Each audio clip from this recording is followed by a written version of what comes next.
pruebas de esta vida debilitan ya tu fe y en tu mente surgen dudas de que venga otra vez. Mira huellas del Calvario, a la cruz donde sufrí. ¿Qué más prueba quieres que esta? Te amé hasta morir. Aunque pienses que demoro y sientas que me atraso, un día prometí volver y pronto lo cumpliré. Aunque pienses que demoro y sientas que me atraso, yo no me olvidé de ti. Vendré otra vez. ¿Te parece que podría olvidarme de cumplir si en la historia de este mundo rojas huellas ya dejé? Si una madre se olvidara de su hijo alguna vez, aún así jamás pensaría olvidarme yo de ti.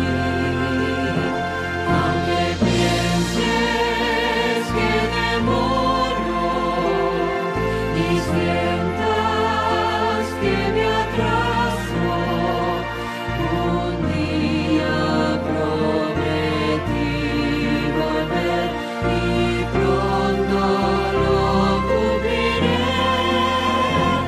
Aunque pienses que demoro y sientas que me atraso, yo no me olvidé de ti. Vendré otra vez.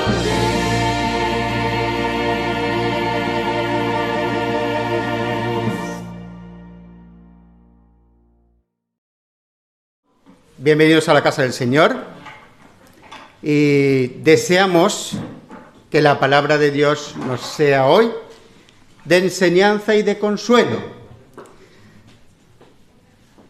El tema que propongo hoy tiene un título muy curioso. Me alegra mucho que haya jóvenes por aquí porque el título tiene que ver con una película. De hecho, podríamos poner dos títulos de dos películas que se hicieron sobre la vida de una persona.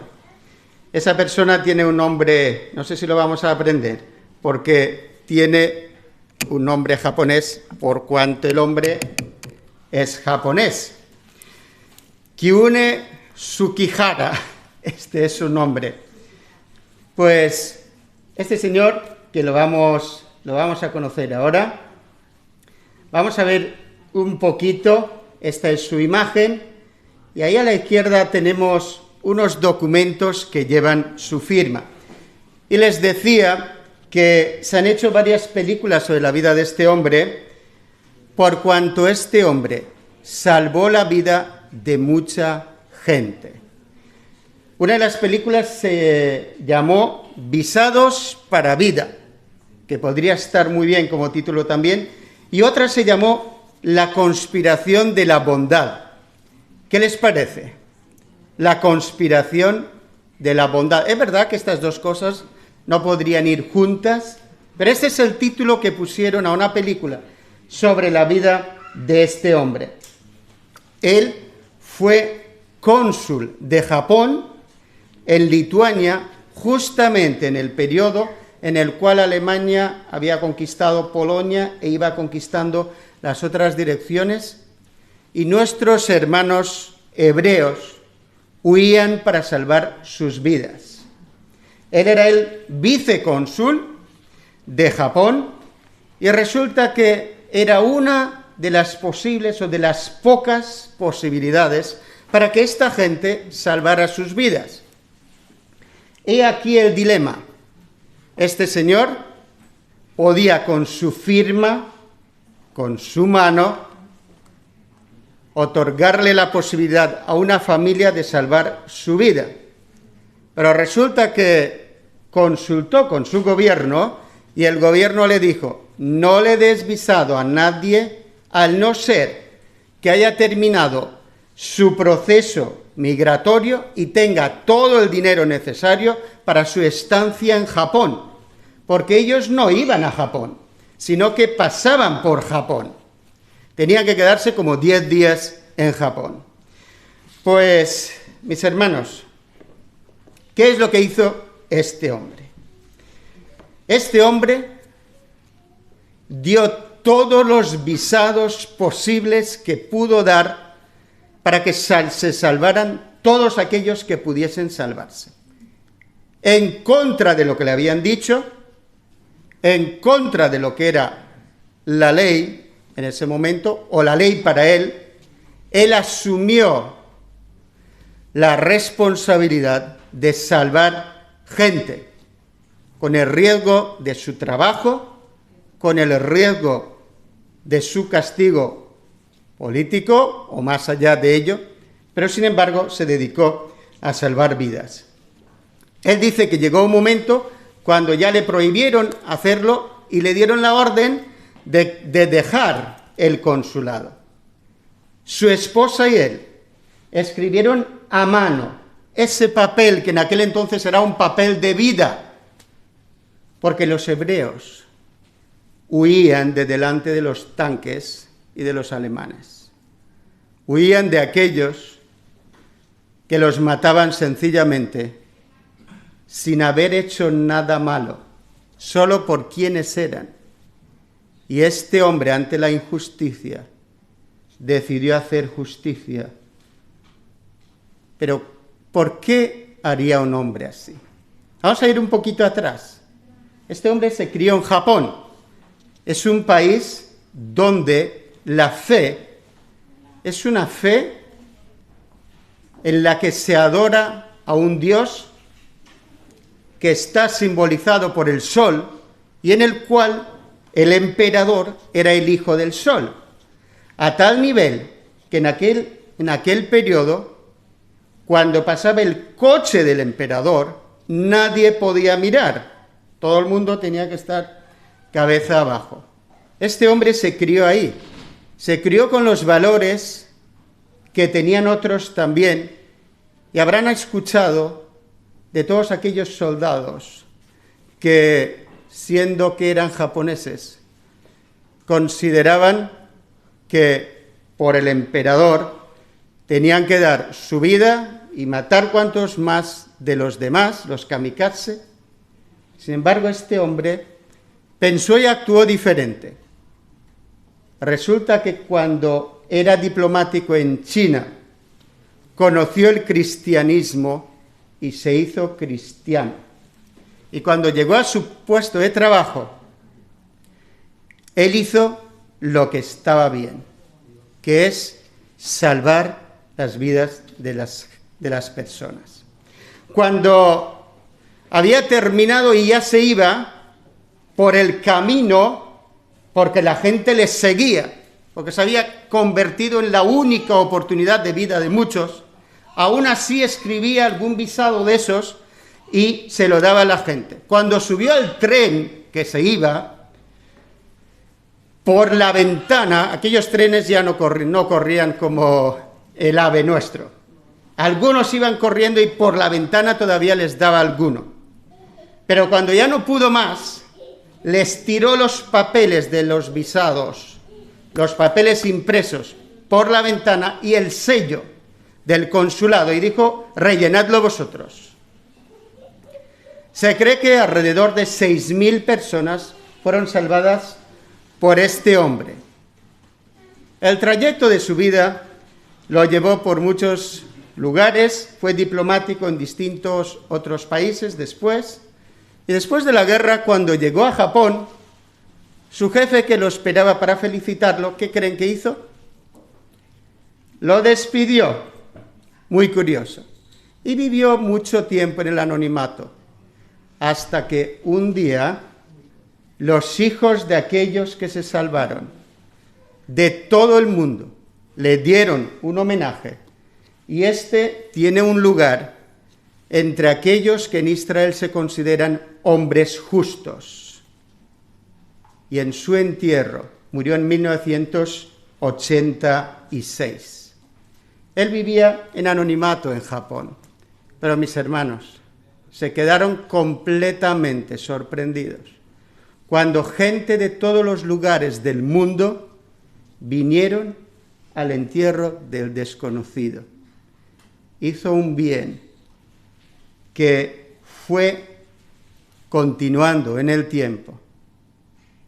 Y el mundo descubrió esta bondad. A partir de ahí se hicieron esas películas, se escribieron libros y toda esta historia. Así que me quedo con ese título, La conspiración de la bondad. Y hoy quiero hablar de la bondad de Dios. Quiero hablar de cómo en nuestro mundo el Señor irrumpió en nuestro mundo e hizo lo contrario de lo natural. Porque en nuestro mundo dice la Biblia que todos nos habíamos descarriado. Sin embargo, el Señor Jesús hizo lo contrario. Os invito a que abráis la Biblia conmigo. En Efesios capítulo 2 será el texto base de nuestra meditación hoy, porque el apóstol Pablo sorprende muy bien la palabra en Jesús, en Jesús. Y de aquí vamos a ver lo que significó para nosotros estar en Jesús. Vamos a empezar por el primer versículo. El apóstol Pablo se dirigía a los efesios, que eran griegos, que habían crecido en una cultura idólatra, evidentemente, que habían adorado a su manera, que consideraban que estaba bien cosas que no estaba bien, que la sociedad era muy distinta a la sociedad hebrea. Y hemos estudiado sobre eso, que el pueblo de Israel era grande por las leyes y los estatutos, por la enseñanza que Dios le había dado. Pues Grecia era muy diferente en ese sentido. Pues justamente ahí el apóstol Pablo predicó a Cristo, predicó la salvación en Cristo, predicó el sacrificio de Cristo, y entonces la gente, algunos de ellos, aceptaron a Jesús. Pero qué diferencia, mis hermanos.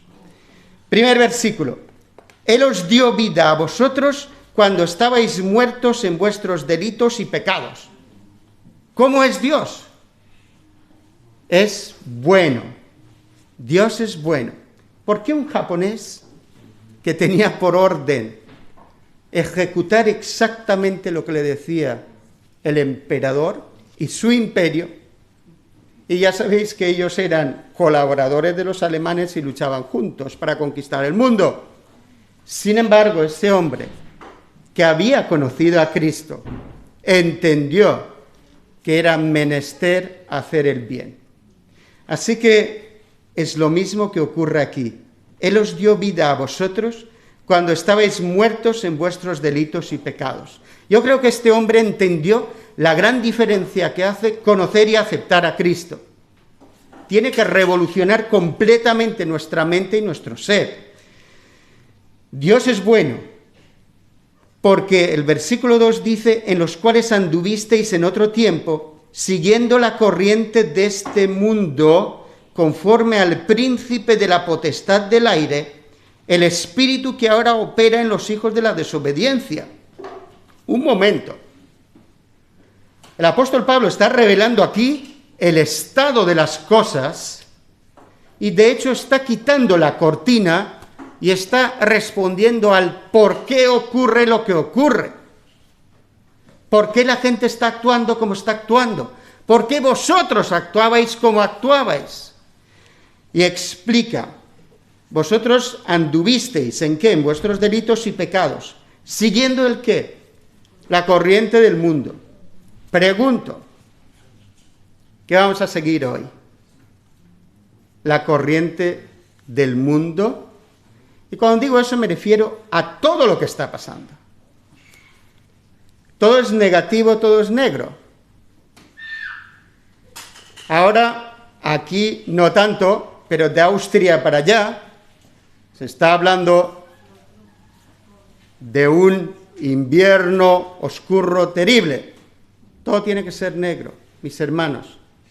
Hay rayos de luz que vienen de Dios. Si nosotros fijamos nuestros ojos en Cristo, vamos a descubrir otras realidades y otra manera de vivir. Más aún, conocer a Cristo como es tiene que determinar nuestras vidas a que hagamos el bien ahí donde podamos y como podamos. Me sorprendió cuando estaba en la facultad, en la clase de filosofía, la filosofía de Immanuel Kant. Es uno de los filósofos que son base hoy día del pensamiento actual. Y él hablaba de la cuestión de la moralidad. Y él hacía la diferencia, me acuerdo claramente, estudiaba para el examen, estaba sentado en mi coche al lado de la bocastería, me metí ahí porque había sombra, y estaba con los papeles leyendo aquello, preparándome para el examen, y me llamaba la atención que este hombre decía que cuando uno está en el trabajo, la moralidad cambia, y que los requerimientos del trabajo están por encima de tu propia moralidad. Él decía, lo que tú creas, cuando estás en tu trabajo, deja de ser, porque tienes que subordinarte al puesto de trabajo. ¿Qué hubiese pasado si este hombre hubiese dicho, hoy señores, lo siento mucho, no puedo hacer nada, porque me lo impiden estos que me lo mandan? Creo que conocer a Cristo nos tiene que animar a parecernos a Cristo. Cristo vino a nuestro mundo, el cual es descrito por el apóstol Pablo como un mundo que seguía, fíjense, la corriente del mundo conforme al príncipe de la potestad del aire, el espíritu que ahora opera en los hijos de la desobediencia. ¿Es el espíritu de Dios u otro espíritu? Es otro espíritu, no es el de Dios.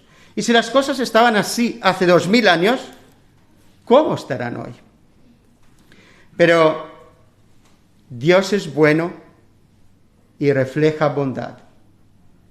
En este tiempo, mis hermanos, ahí donde estemos, estoy seguro que se nos ofrecerán posibilidades para hacer el bien. Si los seres humanos no olvidaron el bien de este hombre, estoy seguro que bajo ningún concepto lo olvidará Dios. El versículo 3. Entre ellos vivíamos también todos nosotros en otro tiempo. El apóstol Pablo se incluye a sí mismo en esa categoría de gente porque él mismo había seguido un engaño, pero de otra naturaleza. El engaño del apóstol Pablo, ¿de qué naturaleza era? Espiritual. Él no vivía como los paganos, ni mucho menos, pero estaba igual de engañado espiritualmente, por una vía espiritual, para hacer el mal. E hizo el mal el apóstol Pablo. Así que se incluye a sí mismo y dice, entre ellos vivíamos también todos nosotros en otro tiempo, andando en los deseos de nuestra carne, haciendo la voluntad de la carne y de los pensamientos. Y éramos por naturaleza hijos de la ira, lo mismo que los demás. Pero el versículo 4, aquí hay una conjunción adversativa. Eso es una partícula gramatical que convierte en lo opuesto lo que se acaba de decir, hablando en este caso de Dios. Pero Dios, que es rico en misericordia, por su gran amor con que nos amó, aun estando nosotros muertos en pecado, nos dio vida juntamente con Cristo. Por gracia sois salvos. Siendo que son las cosas como son, mis hermanos, aceptar a Dios hoy día se proyecta sobre nuestra mente y nuestro corazón. El apóstol Pablo describe aquí dos motivaciones de vida. Una, la carne, lo que sale de nuestros instintos, y la otra, lo que sale de nuestros pensamientos.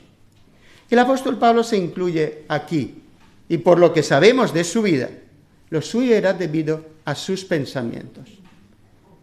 Propongo que subordinemos la carne y los pensamientos a Dios. Nuestras oraciones, mis hermanos, y me incluyo, tantas veces me levanto de la oración descontento conmigo mismo por la oración que acabo de hacer. Porque hacemos oraciones formales. Mis hermanos, yo quiero decir hoy, Señor, te pido por favor que limpies mis pensamientos. Amén. Señor, te pido por favor que controles mis instintos naturales. Amén. Porque este capítulo habla de un Dios vivo, habla de un Dios real y habla de un Dios que interviene en la vida de la gente. Y se fue a Grecia para hacer esto. Y se fue a Japón por las circunstancias para cambiar la mente y el corazón. ¿Se cree usted que cualquiera llega a ser el vicecónsul de Japón en 1940? No, señores. Este hombre, les aseguro que fue uno de los mejores japoneses que había en Japón. ¿Sí o no?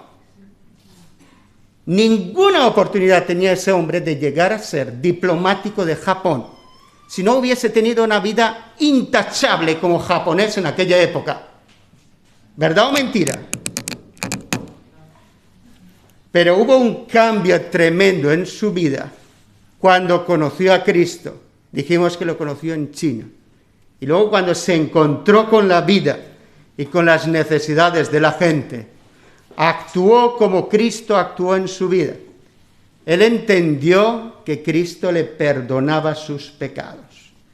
Y entendió que Cristo dio su vida por él. Entendió que Dios era muy diferente al hijo del Dios, que era el emperador de Japón. Que en su concepto, porque eran japoneses, tenían que matar la mitad de Asia. Hay un hecho histórico terrible que se llama la violación de Nankín, que era la capital de China. No podemos imaginarnos lo que hicieron los japoneses en la conquista de la capital de China. Si leen un libro sobre eso, léanlo por la mañana, no lo lean por la noche. Pero mis hermanos, Dios cambia los corazones. Dios es un Dios bueno. Conocer a Dios y aceptar a Dios se debe proyectar sobre nosotros. Y la buena noticia es que nosotros, igual que ellos, hoy, en un día de gracia, podemos ser cambiados en nuestros instintos y en nuestros pensamientos. Y hoy es un día para pedir la proyección de Dios sobre nosotros. Repito el versículo 4. Pero Dios, que es rico en misericordia, por su gran amor con que nos amó, aún estando nosotros muertos en pecados, nos dio vida juntamente con Cristo. ¿Es que no vivía aquella gente? Claro que vivían, pero esa no era vida.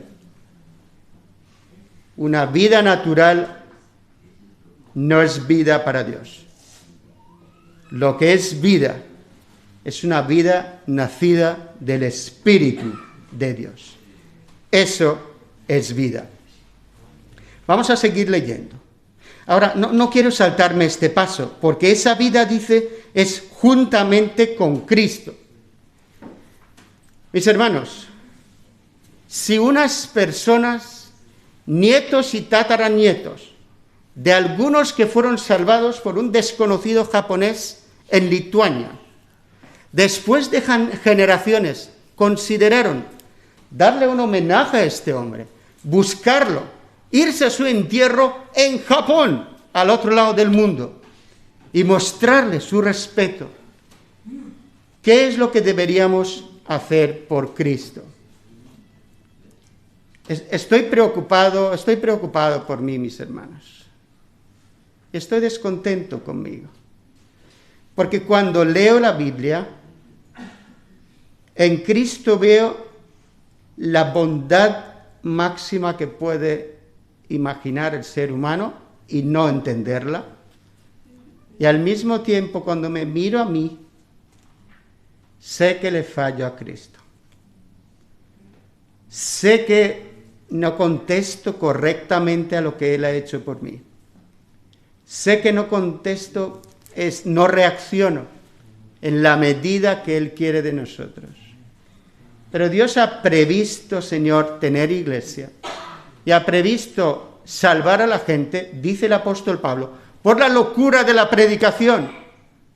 Por eso, mis hermanos, estoy predicando para mí. No me voy a poner de espaldas, pero me estoy predicando a mí hoy. Y estoy diciendo que si no soy capaz de salvar a gente, de hacer el bien a la gente en nombre de Cristo, es que no he conocido a Cristo. No he entendido lo que Él ha hecho por mí. No he entendido mi estado real de condenado. Nosotros no podemos imaginarnos lo que fue la Segunda Guerra Mundial.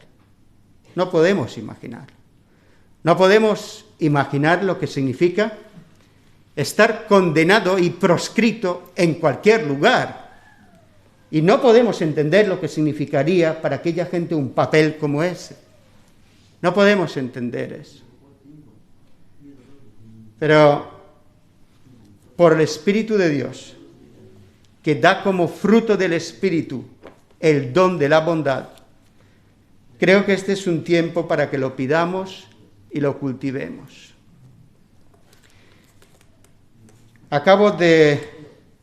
Voy a permitirme que ponga un ejemplo personal también.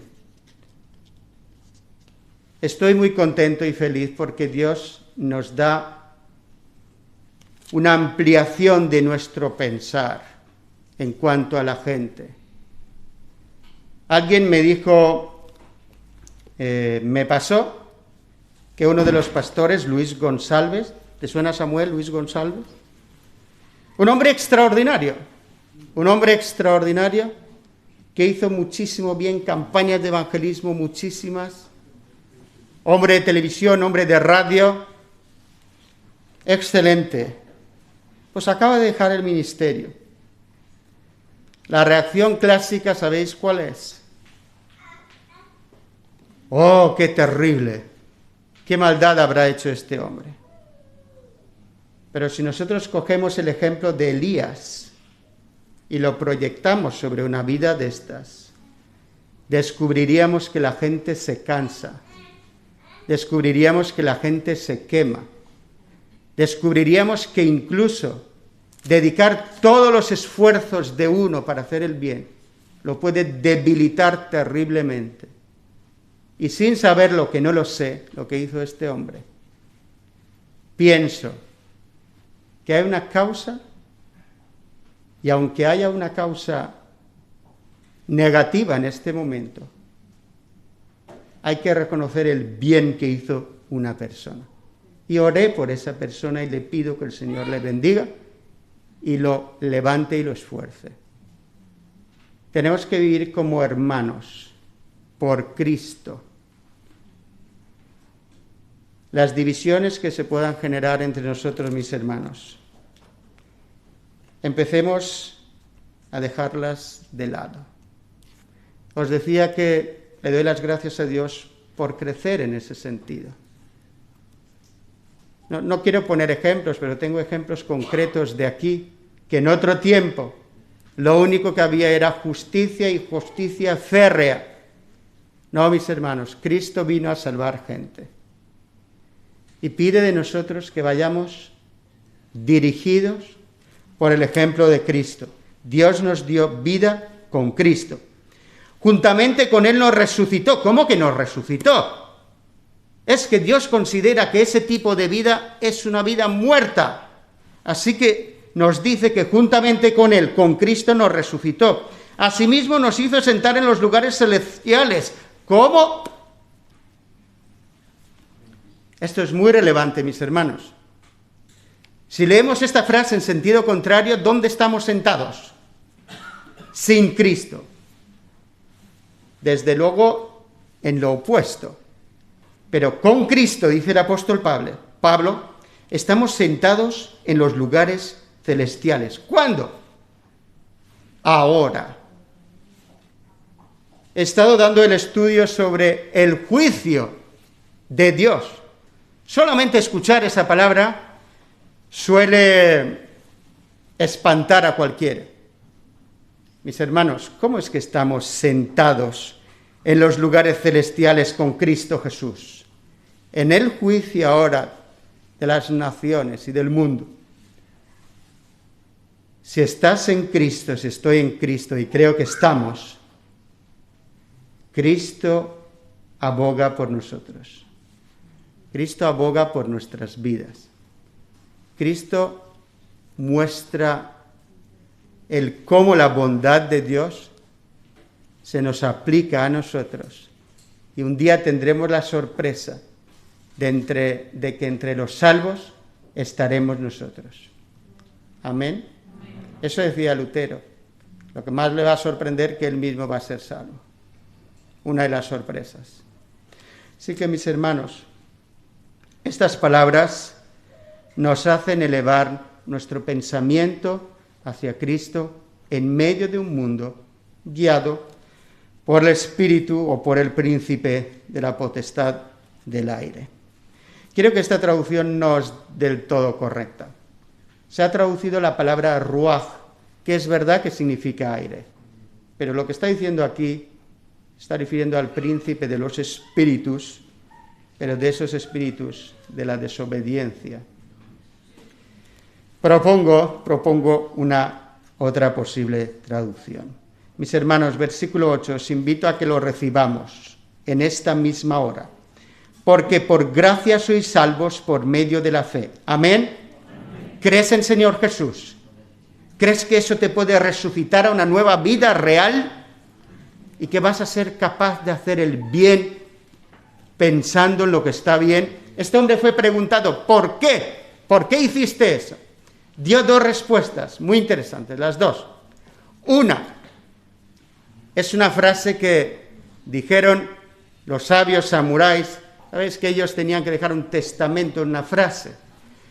Una de esas frases era que el cazador no puede cazar un pájaro que viene a él por refugio o para refugio. Y otra frase que dijo era sencillamente, esa gente necesitaba ayuda y les di ayuda. Él no se enalteció de ninguna manera. Sencillamente era la respuesta correcta en las circunstancias correctas. Mis hermanos, hoy es un día para decir gracias Dios. Gracias Señor Jesús. Porque por gracia sois salvos por medio de la fe. Y esto no de vosotros, pues es don de Dios, no por obras, para que nadie se gloríe. Pues somos hechura suya, creados en Cristo Jesús para buenas obras, las cuales Dios preparó de antemano para que anduviéramos en ellas. Amén. Es fantástico este capítulo, mis hermanos. Dejo que continúen en casa este capítulo y os invito a que me acompañéis en otro texto para que veamos que nosotros tenemos que vivir de una manera diferente. En el siguiente librito en la Biblia, Filipenses capítulo 3, versículo 20, está hablando nuevamente de una ciudadanía distinta, diferente. Dice lo siguiente: pero nuestra ciudadanía está en los cielos, de donde también esperamos al Salvador, al Señor Jesucristo. Y ahora fíjense lo que añade, esto es fantástico, fantástico. Él transformará nuestro cuerpo mortal, ¿en qué? En un cuerpo glorioso semejante al suyo. Me siento tan impotente cuando visito a la gente enferma, hermanos. Cuando veo la debilidad humana, cuando veo la vejez, me siento tan impotente ante ello. Pero Dios nos da la esperanza de que eso tiene solución. Está diciendo claramente, Señor, Él transformará nuestro cuerpo mortal en un cuerpo glorioso. Y ahora viene algo fantástico y quiero que lo lea un joven. ¿Algún joven está siguiendo en la Biblia los textos? Me gustaría que lo lean desde la Biblia. ¿En qué va a transformar nuestro cuerpo? Venga, lee, adelante, en alto. Él transformará nuestro cuerpo de humillación para que tenga la misma forma de su cuerpo de gloria, según la operación de su poder, para sujetar también a sí mismo todas las cosas. Amén, lo hemos entendido. No solamente nos transformará, nos hará como el cuerpo glorioso de Cristo. ¿Qué cosa más alta nos tiene que ofrecer Dios, mis hermanos? Este es un tiempo de enfermedad, quizás como no hemos vivido ninguno de nosotros en toda nuestra vida. Pero os invito a que recibamos esta promesa de Dios como una verdad para hoy. Porque si hoy no podemos resolver todos los problemas que los hay, y está bien que oremos por la gente que está enferma, está bien que intercedamos por ello, está bien que no dejemos de orar por ellos independientemente del estado en el que estén. Y el Señor en su misericordia responde a cada caso. Pero mis hermanos, tenemos la esperanza de que Él transformará nuestro cuerpo mortal en un cuerpo glorioso semejante al suyo, por el poder con el cual puede también sujetar a sí mismo todas las cosas. Este es nuestro Dios. A este Dios adoramos. No estamos adorando el sol. Este hombre dejó sus dioses. El apóstol Pablo dejó sus pensamientos. Todos los cristianos dejaron su vana manera de vivir y siguieron a Cristo. Y si estamos en Cristo, nos pareceremos a Él. Es mi deseo para mí y para cada uno de nosotros hoy. Amén.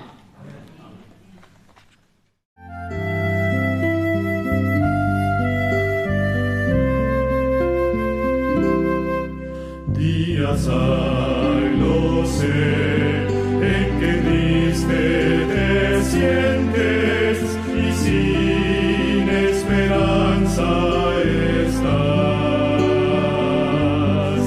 Pero existe un Dios que promete ayudarte y fuerzas tu alma tendrá.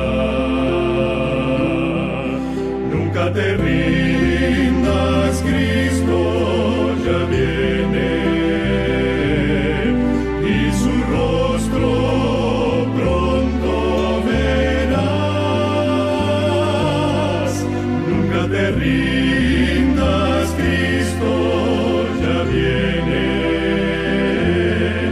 nos llevará a su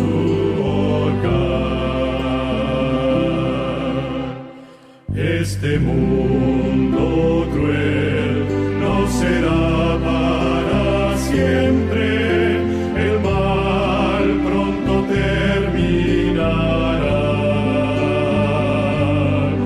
Y mi fe en Jesús cada día es más fuerte, pues sé que Jesús volverá.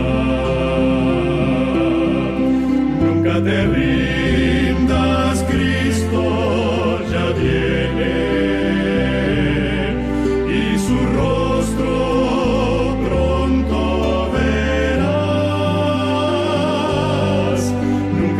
rindas, Cristo ya viene, nos llevará